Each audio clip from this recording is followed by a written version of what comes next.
दोस्तों यह खजुराहो का ब्रह्मा मंदिर है जो कि ग्रेनाइट पत्थरों से बना हुआ है। आप देख सकते हैं इसमें कुछ पत्थर ग्रेनाइट के लगे हुए हैं, बाकी बलुआ पत्थरों से बना हुआ है। दोस्तों इन ग्रेनाइट पत्थरों में तरह तरह की नक्काशी न बनने की वजह से बाकी मंदिर को बलुआ पत्थर से बनाया गया, जिसमें अच्छी तरीके से नक्काशी की जा सके। आप देख सकते हैं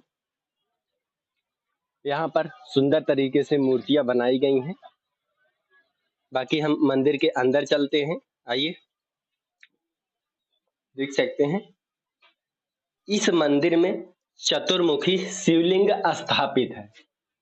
दोस्तों इस मंदिर में चतुर्मुखी शिवलिंग स्थापित होने की वजह से लोग इसे ब्रह्मा का मंदिर समझते हैं। बाकी यह मंदिर विष्णु जी को समर्पित था। आप देख सकते हैं यहाँ पर खंडित मूर्तियां रखी हुई हैं। बाकी यह मंदिर सागर के तट पर बना हुआ है। आप देख सकते हैं यहाँ से सागर आपको दिखाई दे रहा होगा। बाकी यह प्रकाश आने के लिए बनाया गया होगा। आप चारों तरफ देख सकते हैं बड़े बड़े झरोखे बनाए गए हैं जिससे प्रकाश आता रहे। इसके ऊपर सुंदर तरीके से कलाकृतियां उकेरी गई हैं, देख सकते हैं। बाकी इस शिवलिंग को आप देख सकते हैं, यह चतुर्मुखी शिवलिंग जो कि कहीं कहीं दिखता है। इसी प्रकार से ब्रह्मा जी की मूर्ति होती है। ब्रह्मा जी की मूर्ति 4 मुखों वाली होती है। इसी वजह से इसे सब जो है गलती से ब्रह्मा जी का मंदिर समझ बैठे, तब से यह ब्रह्मा मंदिर के नाम से प्रसिद्ध हो गया। बाकी आइए बाहर चलकर हम दिखाने का प्रयास करते हैं। यह मंदिर आकार में छोटा है।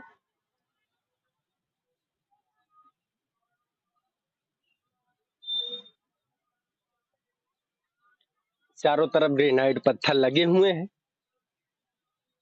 इनमें डिजाइन नहीं बन सकी, इसलिए बलुआ पत्थरों को प्रयोग किया गया जिसमें डिजाइन बनाया जा सके।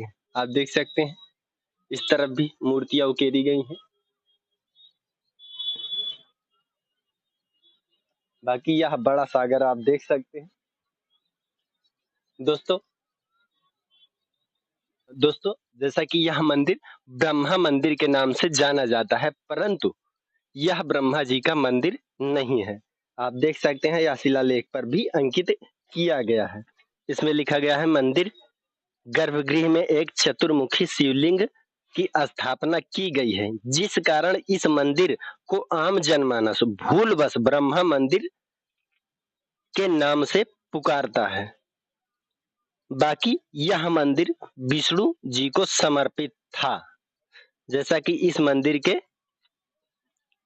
अंदर विष्णु की प्रतिमा उत्कीर्ण है कि ऊपर यह इसका शिखर पिरामिड आकार है। यह मंदिर वर्गाकार में बना हुआ है।